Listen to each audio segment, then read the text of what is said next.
नमस्कार साथियों, स्वागत है आप सभी का बीपीएससी स्टडी IQ चैनल पर। मेरा नाम है अभिषेक और आज बिहार की खबर में हम बात करने वाले हैं बिहार के औद्योगिकरण के बारे में, इंडस्ट्रियलाइजेशन के बारे में। और ये काफ़ी तेज़ी से बढ़ भी रहा है। आज का टाइटल भी यही है, औद्योगिकरण की रफ्तार काफ़ी तेज़ी से बढ़ रही है और BIMC देगा 1 लाख नौकरियाँ। क्या है ये BIMC, इसके बारे में सब कुछ जानेंगे।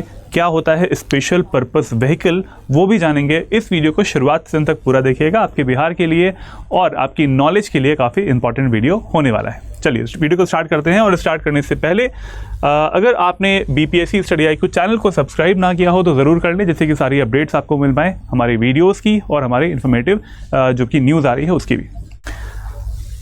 यहाँ पर आप देख पा रहे हैं न्यूज़ का एक आर्टिकल है, Bihar takes a giant leap towards industrialisation and BIMC Gaya to generate हुआ 1 लाख जॉब्स। क्या होता है भाई BIMC, वो भी जानेंगे अभी थोड़ी देर में। एक और हिंदी न्यूज़पेपर है अमर उजाला, उसकी न्यूज़ है SPV इन बिहार, स्पेशल पर्पस व्हीकल जो है वो बिहार में लॉन्च हुआ है। और उसमें बोला गया है कि नीतीश कुमार सरकार ने बनाई मैन्युफैक्चरिंग सिटी, कहाँ से और कैसे काम कर निवेश लाएगा। ये तो निवेश की बातें हो रही हैं, इंडस्ट्रियलाइजेशन की बातें हो रही हैं, SPV क्या होता है और ये BIMC क्या है, उसके बारे में चलिए बात करते हैं। और ये देखिए, बिहार स्टेट गवर्नमेंट, बिहार की जो राज्य सरकार है, उसने क्या लॉन्च किया है, एक स्पेशल पर्पस व्हीकल लॉन्च किया है, जिसके बारे में अभी हम पूरी अच्छे तरीके से डिस्कस करेंगे। एक स्पेशल पर्पस व्हीकल लॉन्च किया है, किसके लिए वो लॉन्च किया गया है, integrated manufacturing cluster. Integrated manufacturing cluster कहाँ पे, गया में।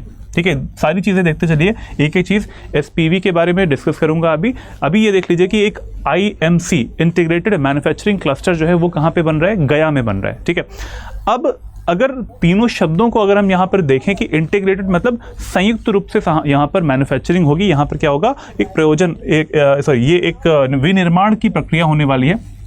जितनी भी कंपनीज हैं, ठीक है, वो यहाँ पर आएंगी। मैन्युफैक्चरिंग कंपनीज की बात की जा रही है और वो सब यहाँ पे क्या करेंगी, वो प्रोडक्शन करेंगी। एक ऐसा एरिया है जो कि वहाँ पे बनाया जा रहा है, कहाँ पर, गया में बनाया जा रहा है। और वहाँ पर जाके ये कंपनीज आएंगी, इन्वेस्ट करेंगी, कंपनीज आएंगे भी वहाँ पर, अपने जो प्रोडक्ट्स होंगे उनको यहाँ पर मैन्युफैक्चरिंग करेंगी। और ये कहाँ पर बनाया जा रहा है, बिहार में। बिहार इंटीग्रेटेड मैन्युफैक्चरिंग सिटी गया लिमिटेड, ठीक है, BIMC गया इसको बोलते हैं, बिहार एकीकृत विनिर्माण शहर गया लिमिटेड। ठीक है, ये इसका पूरा फुल फॉर्म है। चलिए आगे बढ़ते हैं और समझते हैं इसके बारे में। ये इस तरीके का पूरा पार्ट है जो कि इस टाइम पे डेवलप किया जा रहा है। ठीक है, और IMC गया प्रोजेक्ट जो है, इसके बारे में जो कि इससे पहले भी हमने देखा, इंटीग्रेटेड मैन्युफैक्चरिंग क्लस्टर, ये बजट में इसको मेंशन किया गया था। कौन से बजट में, बजट 2024-25 में। ठीक है, केंद्रीय बजट, वो भी सेंट्रल गवर्नमेंट का जो बजट आता है उसमें इसको मेंशन किया गया था। कहाँ पे लगना था, ये गया में लगना था। इससे एक्सपेक्टेशंस क्या हैं, इससे क्या उम्मीदें हैं। देखिए, क्लस्टर मतलब एक जगह जहाँ पर ये कंपनीज जो है वो आने वाली है। ठीक है, अब उससे उम्मीदें ये हैं कि वहाँ पर निवेश जो है वो आएगा अन्य राज्यों से। अन्य राज्यों में रहने वाली जो कंपनीज होती हैं, प्राइवेट कंपनीज होती हैं, मे भी ऐसा हो सकता है कि कुछ इंटरनेशनल कंपनीज भी यहाँ पर आ जाएं। तो ऐसा एक्सपेक्टेशन है जो कि यहाँ के लिए है कि 16,000 करोड़ का जो इन्वेस्टमेंट है वो यहाँ पर होगा। बहुत अच्छी बात है बिहार के लिए। इसके अलावा एम्प्लॉयमेंट जो है वो यहाँ पर मिलेगा, क्योंकि प्रोडक्शन अगर होगा तो प्रोडक्शन में लोगों की ज़रूरत होगी, स्किल्ड लोगों की, कौशल जो है वो उनमें होना चाहिए, स्किल्ड लोगों की ज़रूरत होगी। और वो 1 लाख के आसपास की जो जॉब्स हैं वो यहाँ पर होंगे। तो ये एक बहुत अच्छा हम कह सकते हैं कि पॉजिटिव सेंस में एक ये वैल्यू भी आ रही है, न्यूज़ भी सामने आ रही है। इससे लोगों को रोज़गार मिलेगा, पर कैपिटा इनकम जो प्रति व्यक्ति आय होती है वो भी इंक्रीज़ होगी और अल्टीमेटली बिहार स्टेट की जो रेवेन्यू है वो भी इंक्रीज़ होने वाली है। चलिए और जानते हैं इसके बारे में थोड़ा सा डीप जाके कि ये स्पेशल पर्पस व्हीकल जो है वो होता क्या है, what is this special purpose vehicle. तो उसके बारे में समझ लेते हैं आसान भाषा में देखते हैं कि ये क्या होता है। स्पेशल पर्पस व्हीकल जो होता है वो एक सेपरेट लीगल एंटिटी होती है। देखिए, सेपरेट लीगल एंटिटी का मतलब है बिल्कुल अलग तरीके से एक संगठन, ठीक है, किसी संगठन द्वारा बनाई गई एक अलग कानूनी इकाई होती है, बिल्कुल अलग कर देते हैं उसको। उसके पर्पस भी अलग होते हैं। क्यों अलग करते हैं, जिससे कि जो रिस्क होता है वो कम हो पाए। आगे देखते हैं। SPV एक कंपनी है जिसकी अपनी एक संपत्ति और जो देनदारियां होती हैं वो इसमें होती हैं। ठीक है, its own assets and the liabilities, इसके खुद के एसेट्स होते हैं और खुद की लायबिलिटीज भी होती हैं। ठीक है, इससे होता क्या है, जो गवर्नमेंट है उसके ऊपर बर्डन नहीं पड़ता है। As well as its own legal status, जैसे यहाँ पे हो गया कि इसका एक अपना एक लीगल स्टेटस भी होता है। इसके अलावा usually they are created for a specific objective. देखिए इसका पर्पस होता है कि हाँ एक ऑब्जेक्टिव है, एक उद्देश्य है स्पेशल पर्पस व्हीकल का, उसको फुलफिल कर लिया तो बस काम खत्म हो गया उसका, ठीक है। तो ये एक स्पेशल ऑब्जेक्टिव के लिए ही बनाई जाती हैं ये वाली ऐसी कंपनीज जो होती हैं लीगल स्टेटस वाली, often to isolate the financial risk. कई बार ऐसा होता है कि जो फाइनेंशियल रिस्क जो है वो बर्डन जो है वो सरकार पे ना पड़े, तो उसके लिए इसको अलग से क्रिएट किया जाता है स्पेशल पर्पस व्हीकल को। और अगर ये अच्छे तरीके से काम करता है बिहार में, गया में, तो यहाँ पर इन्वेस्टमेंट भी आ सकता है 16,000 करोड़ का, और वहाँ पर डेफिनेटली उससे जुड़ा हुआ कॉन्सेप्ट है जॉब्स का, वहाँ पर रोजगार भी मिलेगा, एम्प्लॉयमेंट भी मिलेगा। लगभग 1 लाख के आसपास की जो डेटा है वो निकल के आ रहा है कि वहाँ पर जॉब्स मिल सकती हैं। चलिए अब हमने एसपीवी के बारे में तो जान लिया, ठीक है। अब जान लेते हैं कि ये करेगा क्या। इस पर्पस में ये जो पूरा प्रयोजन है इसमें होने क्या वाला है, इसमें ये होने वाला है, पहली चीज़ ये है कि वहाँ पर लैंड एक्विजिशन और साथ में डेवलपमेंट की बात की जा रही है। लैंड एक्विजिशन मतलब भूमि अधिग्रहण। देखिए जहाँ पर डेवलपमेंट हो रहा है वहाँ पर भूमि को, एक तो भूमि का होना ज़रूरी है, भूमि को एक्वायर करना ज़रूरी है किसी और के नाम पर अगर होती है, और वो सारी जो ज़मीनें हैं उस जगह पे अगर मान लीजिए कि बहुत सारे लोगों के नाम पर होती है तो उनसे लेना ज़रूरी है, अधिग्रहण करना ज़रूरी है। तो ये एक इसका एक एम है, ये एक इसका पर्पस है, इसके लिए भी इसको बनाया गया है, ठीक है। लैंड एक्विजिशन एंड डेवलपमेंट, साथ में डेवलप करना भी इसका एक काम है। इसके अलावा नेक्स्ट इज इंफ्रास्ट्रक्चर डेवलपमेंट, जो वहाँ पर बुनियादी ढांचा होता है किसी भी इंडस्ट्री को सेटअप करने के लिए। रोड्स हो सकती हैं, पानी की सुविधा हो सकती है, पावर सप्लाई हो सकती है, ये बहुत छोटी छोटी सी चीज़ें होती है, लेकिन अल्टीमेटली किसी इंडस्ट्री को डेवलप करने के लिए और उसको आगे बढ़ाने के लिए, उसको और भी समृद्ध करने के लिए काफ़ी इंपॉर्टेंट होती हैं। तो ये इंफ्रास्ट्रक्चर डेवलपमेंट जो होता है वो वहाँ पर होना चाहिए, ठीक है। जैसे कि अगर व्हीकल्स आ रहे हैं तो व्हीकल्स के लिए रोड अच्छी होनी चाहिए ना, ट्रक्स आ सकते हैं वहाँ पर, अगर कोई फाइनल प्रोडक्ट बनता है तो वो वहाँ से ट्रांसपोर्ट होकर अन्य इलाकों में जा सकता है, एयरपोर्ट्स पे जा सकता है। तो ये इसका एक बुनियादी ढांचा है। इसके अलावा इन्वेस्टमेंट प्रमोशन, निवेश को प्रोत्साहित करना एक बहुत बड़ा एम है। अगर निवेश नहीं आएगा तो ये लॉस मेकिंग हो जाएगा, तो लॉस नहीं होना है, निवेश को प्रोत्साहित करना है, और वो भी इसी का काम होता है। ईज़ ऑफ डूइंग बिजनेस, ठीक है। ईज़ ऑफ डूइंग बिजनेस आपने सुना होगा, ये व्यापार करने में जो आसानी का एक जो डेटा निकल के आता है उसमें यही रहता है कि हर स्टेट जो है वो कितना ज़्यादा ईज़ ऑफ डूइंग बिजनेस में आगे है। स्टेट्स में कंपटीशन भी होता है, और राज्यों में देखा जाए अगर ऐसे स्पेशल पर्पस व्हीकल्स बनाए जाते हैं तो ये एक ईज़ ऑफ डूइंग बिजनेस में उस स्टेट को आगे बढ़ा सकते हैं, उस स्टेट को जो रैंकिंग होती है उसमें आगे लेके आ सकते हैं। तो ये भी एक इसका पर्पस होता है ईज़ ऑफ डूइंग बिजनेस। मतलब कोई भी अगर कंपनीज आती हैं तो वहाँ पर उन्हें ईजिली सेटअप करने में आसानी हो, वहाँ पर उन्हें फंक्शन करने में आसानी हो, और उनका जो आउटकम निकल के आता है उसमें कोई दिक्कतें ना आए राज्य सरकार की तरफ से, या फिर राज्य में कोई भी अलग चीज़ें अगर हो रही हैं लॉ एंड ऑर्डर की तरफ से, ये सारी चीज़ें इसी में आ जाती हैं, ठीक है। चलिए अब इसके बारे में जानते हैं कि ये BIMC है क्या चीज़। BIMC गया जो प्रोजेक्ट है ये स्ट्रेटेजिकली लोकेटेड है कहाँ पर, साउथ ऑफ गया। गया जो जगह है उससे 39 किलोमीटर, 39 किलोमीटर्स क्या है, साउथ में आपको मिल जाएगा, दक्षिण में मिल जाएगा, 39 किलोमीटर दक्षिण में मिलता है, और साथ में एक गया इंटरनेशनल एयरपोर्ट जो है वहाँ पे उसके पास में ही है, ठीक है, गया इंटरनेशनल एयरपोर्ट। अब इसका पर्पस क्या है भाई, देखो गया इंटरनेशनल एयरपोर्ट अगर इंटरनेशनल एयरपोर्ट जो है वैसे वो तो उसके अगर पास में मिलता है, तो अगर कोई फाइनल प्रोडक्ट बन के निकलता है, ठीक है, गुड्स बन रही हैं, सामान अगर बन रहा है इस इंडस्ट्रियल जो क्लस्टर है, मैन्युफैक्चरिंग क्लस्टर IMC, तो वहाँ से कोई भी चीज़ फाइनल प्रोडक्ट एयरपोर्ट पे चला जाएगा, शॉर्ट डिस्टेंस है बहुत, वहाँ से वो चला जाएगा अन्य देशों में सेल होने के लिए, अन्य देशों में अगर ऑर्डर आते हैं वहाँ से। तो ये बहुत ही अच्छा तरीका है। इंफ्रास्ट्रक्चर डेवलपमेंट की जो बात करी थी वो यही थी कि it is very near by the airport, बहुत ही पास में आपको मिलता है एयरपोर्ट्स के। इसके अलावा इट विल स्पैन 1670 एकड़, 1670 एकड़ में फैला हुआ जो एरिया है BIMC वाला जो पार्ट है, तो ये हम कह सकते हैं कि BIMC गया प्रोजेक्ट बहुत बड़े एरिया में भी है। It is near by the airport also, 39 kilometres south of the गया इंटरनेशनल एयरपोर्ट है। तो हम कह सकते हैं कि this is the ultimate location, final location, जो कि आगे बढ़ा सकती है रेवेन्यू के सेंस में, और बिहार को उसके इकोनॉमिकल जो वैल्यू होती है उसके सेंस में भी, ठीक है।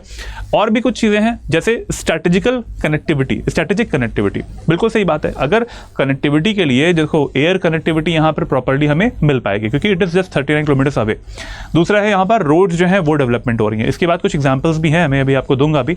तो कनेक्टिविटी करना बहुत ज़रूरी है, क्योंकि अगर फाइनल प्रोडक्ट बना के सेल करना है, कहीं पर ले जाना जाना है, ट्रांसपोर्ट करना है, ट्रांसफ़र करना है, उसके लिए ये तरीके इंपॉर्टेंट है। इसके अलावा अगर इनपुट आ रहा है कहीं पे बाहर से, ठीक है, अगर वहाँ पर कच्चा माल जो है वो आ रहा है कहीं और से, तो उसके लिए भी तो रोड्स अच्छी होनी चाहिए ना। तो रोडवेज होता है, रेलवेज होता है, साथ साथ इसमें एयरवेज जो होता है उसका भी कनेक्टिविटी प्रॉपर होनी चाहिए।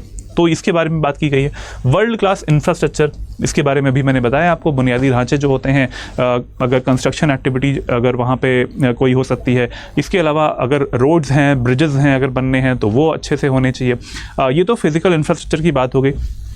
इसके अलावा वहाँ पर अगर ऐसा है कि सोशल इंफ्रास्ट्रक्चर बहुत इम्प्रूव्ड है, इट मीन्स वहाँ के जो लोग हैं वो काफ़ी स्किल्ड हैं फॉर द जॉब्स, तो अच्छा रहेगा उन लोगों के लिए भी कि उन्हें कहीं दूर माइग्रेट करके जाना नहीं पड़ेगा किसी और स्टेट में, और यहीं पे आके वो अपनी जॉब भी कर सकते हैं। बहुत अच्छी चीज़ है ये चीज़। इसके अलावा शेयर्ड रिसोर्सेज, वहाँ पर इंटीग्रेटेड का मतलब यही है कि जितने भी रिसोर्सेज वहाँ पर रहेंगे, जैसे कि वाटर रिसोर्स के बारे में अगर बात की जाती है तो वाटर रिसोर्स है, पावर रिसोर्स होता है, तो उसमें अगर ऐसा है कि उस जगह पर कोई भी रिसोर्स होते हैं तो जितनी भी कंपनीज वहाँ पर सेटअप होंगी क्लस्टर में, क्लस्टर इज अ ग्रुप, ठीक है, उसमें क्लस्टर में तो क्या होगा, उनको उन रिसोर्सेज को शेयर करना पड़ेगा। शेयर करके वहां पर कम लागत में, देखो ऐसे क्या होता है, अलग अलग कंपनीज के लिए अलग अलग आपको इनपुट लगाना पड़ता है, लेकिन यहाँ पे क्या है, क्योंकि इट्स अ मैन्युफैक्चरिंग क्लस्टर, बहुत सारी कंपनीज यहाँ पर आने वाली हैं, इस जगह पे आएंगे तो क्या होगा, यहीं सेम एक ही जगह पर उनका जो संसाधन होगा वो शेयर हो जाएगा, कम खर्च भी आएगा, कम इनपुट कॉस्ट भी आएगी सारी इंडस्ट्रीज के लिए, और जो फाइनल प्रोडक्ट निकल के आएगा वो काफ़ी बेटर भी होगा। इसके अलावा सपोर्टिव पॉलिसीज, जो राज्य सरकार की जो पॉलिसीज़ हैं अगर वही सही नहीं है तो फिर बड़ी दिक्कत है, ठीक है, वो फिर डेवलप करने में थोड़ा सा प्रॉब्लम आती है। लेकिन बिहार सरकार ने इस चीज़ को ध्यान में रखा हुआ है, बहुत सारे बिजनेस कनेक्ट की जो मीटिंग्स हैं वो भी होती रहती हैं टू गेट द इन्वेस्टमेंट, ठीक है, वहाँ से जो निवेश है वो आ पाए, उसके लिए भी सपोर्टिव पॉलिसीज, सरकार की तरफ से पॉलिसीज़ भी अच्छी खासी सपोर्टिव हैं कि आइए और बिहार में मैन्युफैक्चरिंग करिए, ठीक है। इसमें आत्मनिर्भर भारत को भी प्रमोट कर रहे हैं और मेक इन इंडिया जो है इसको भी प्रमोट किया जाएगा।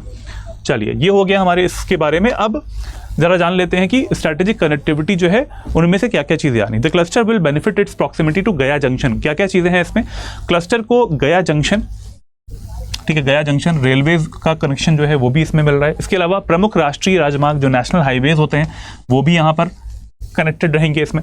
इसके अलावा आगामी जो आने वाला न्यू पहाड़पुर रेलवे स्टेशन है उससे भी लाभ मिलेगा। न्यू पहाड़पुर रेलवे स्टेशन ये भी बनने वाला है। तो ये सारी देखो, रोडवेज मैंने बताया, नेशनल हाईवेज, स्टेट हाईवेज भी हैं, और साथ में इसमें रेलवेज भी आ रही हैं, रेलवेज के स्टेशन भी हैं वो भी बन रहे हैं, और एयरपोर्ट तो है ही। तो कनेक्टिविटी में कोई दिक्कत नहीं है, ठीक है, इंफ्रास्ट्रक्चर डेवलपमेंट में कोई दिक्कत नहीं है, सब कुछ सही से स्ट्रीमलाइन हो रहा है, बिल्कुल एक सही डायरेक्शन में जा रहा है। इसके अलावा ये स्थान जो है वो हल्दिया बंदरगाह और गया घाट जो है पटना और रामनगर वाराणसी में अंतर्देशीय टर्मिनल सहित महत्वपूर्ण रसद बिंदुओं का तक उत्कृष्ट पहुंच प्रदान कर देगा, ठीक है। कौन कौन से हैं यहाँ पर? हल्दिया पोर्ट वेस्ट बंगाल वाले पार्ट में, एंड इनलैंड टर्मिनल्स कहाँ पे? गई घाट पटना एंड रामनगर वाराणसी, यहाँ पर भी अच्छे खासे जो कनेक्टिविटी है वो प्रोवाइड कर देगा। आसपास के एरियाज में भी कनेक्टिविटी प्रोवाइड करेगा। अगर वहाँ पर भी कोई चीज़ डेवलप हो रही है तो भी हम कह सकते हैं कि गया international airport is near by, तो यहाँ से वो चीज़ भी जा सकती है। तो ये एक तरीके से इंटीग्रेटेड सेंस में देखा जाए, जुड़े हुए सेंस में देखा जाए, तो हम कह सकते हैं कि बहुत अच्छा डायरेक्शन में बिहार जा भी रहा है। गया इंटरनेशनल एयरपोर्ट भी पास में ही है। BIMC is doing the best work, जिससे कि क्या हो पाए, निवेश आ पाए, और अल्टीमेटली कितना निवेश, 16,000 करोड़ का बहुत बड़ा अमाउंट होता है। और उसके बाद में जो पर्पज़ है वो यही है कि लोगों को माइग्रेट करके जाना ना पड़े, लोगों को यहीं पे रोजगार मिल जाए। अगर स्किल्ड पर्सन होंगे तो डेफिनेटली मिल जाएगा।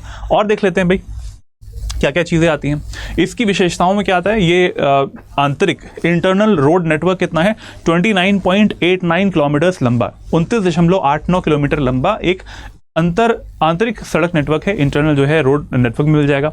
पावर सब स्टेशन भी मिल जाएगा वहाँ पर, जो कि मैंने आपको इंफ्रास्ट्रक्चर की बात करी थी, जो कि मैंने आपको संसाधन की बात करी थी, वो यहाँ पे मिलेगा। उन्नत जल आपूर्ति, वाटर सप्लाई, किसी भी इंडस्ट्री को सेटअप करने के लिए वाटर सप्लाई की ज़रूरत होती है, पावर सप्लाई की ज़रूरत होती है, लैंड की ज़रूरत होती है, इस वजह से लैंड एक्विजिशन के बारे में बात करी थी हमने।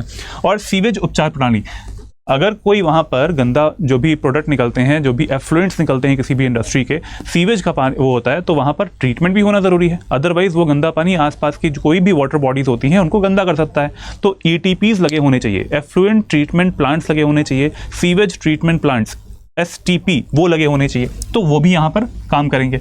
एकीकृत अपशिष्ट प्रबंधन सुविधाएं, जो कि मैंने अभी बताया आपको, जो अपशिष्ट होता है, गंदा जो चीज़ें होती हैं, अगर वो सॉलिड वेस्ट है तो सॉलिड वेस्ट मैनेजमेंट की प्रैक्टिसेस जो हैं वो वहाँ पर प्रॉपरली काम करनी चाहिए, उस पर काम भी चल रहा है।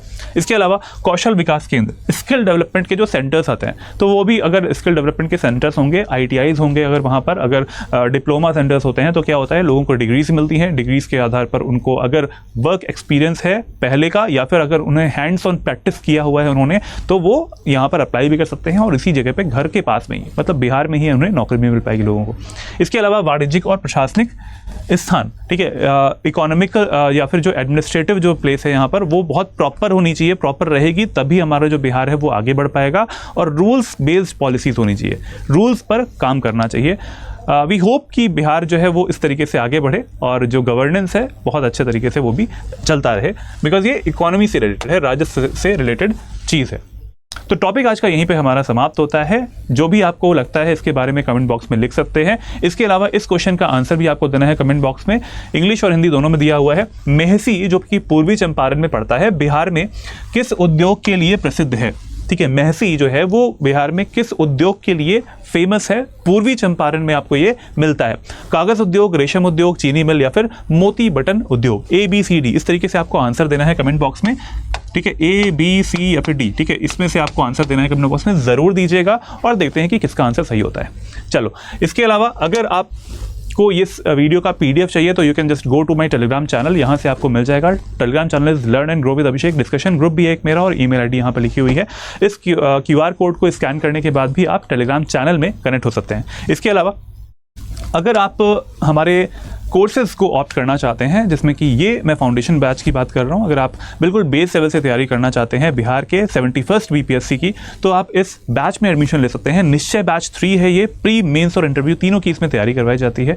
लाइव क्लासेज आपको मिलेंगी इसमें 1000 से ज़्यादा घंटों की, और इनको रिकॉर्डेड फॉर्म में भी आप इन वीडियोज़ को देख पाएंगे, ये इसके फीचर्स में आते हैं। इसके अलावा मेंटरशिप मिलती है आपको 2 सालों तक के लिए, क्योंकि इस कोर्स की वैलिडिटी 2 साल है। Daily answer writing for the mains preparation आपको शुरुआत से प्रोवाइड करवाई जाती है इस कोर्स में। इसके अलावा आपको टेस्ट सीरीज भी मिलती है, crux notes, hand written notes, lecture notes, everything जो कि आपको नोट्स की ज़रूरत होती है, सब यहाँ आपको हिंदी और इंग्लिश दोनों लैंग्वेजेस में मिल जाएगा। तो ये बिहार का जो फाउंडेशन बैच है वो ले सकते हैं आप।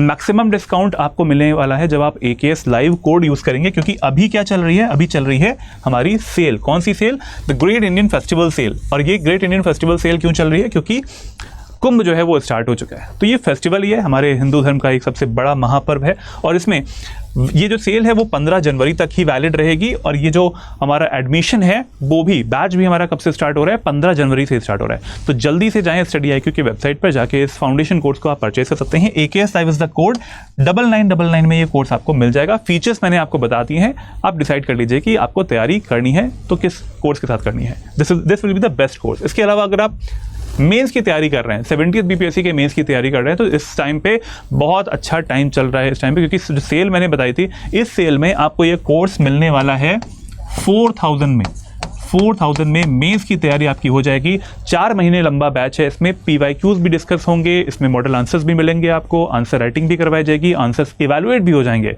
कंटेंट भी प्रोवाइड होगा, प्रॉपर क्लासेस चलती हैं इसमें। AKS लाइव कोड यूज़ करेंगे तभी आपको ये चीज़ मिल जाएगी। तो जल्दी से जाएं वेबसाइट पर, जाके इस कोर्स को परचेस करें और अपनी मेंस या फिर 71st BPSC के प्रीलिम्स की तैयारी स्टार्ट कर सकते हैं। चलिए, जिसने भी BPSC StudyIQ चैनल को सब्सक्राइब ना किया हो, जल्दी से कर लें, जिससे कि सारी अपडेट्स आपको मिल पाएँ बिल्कुल राइट टाइम पर। मिलते हैं अगले वीडियो में। जय हिंद, जय Bharat, take care everyone, good bye.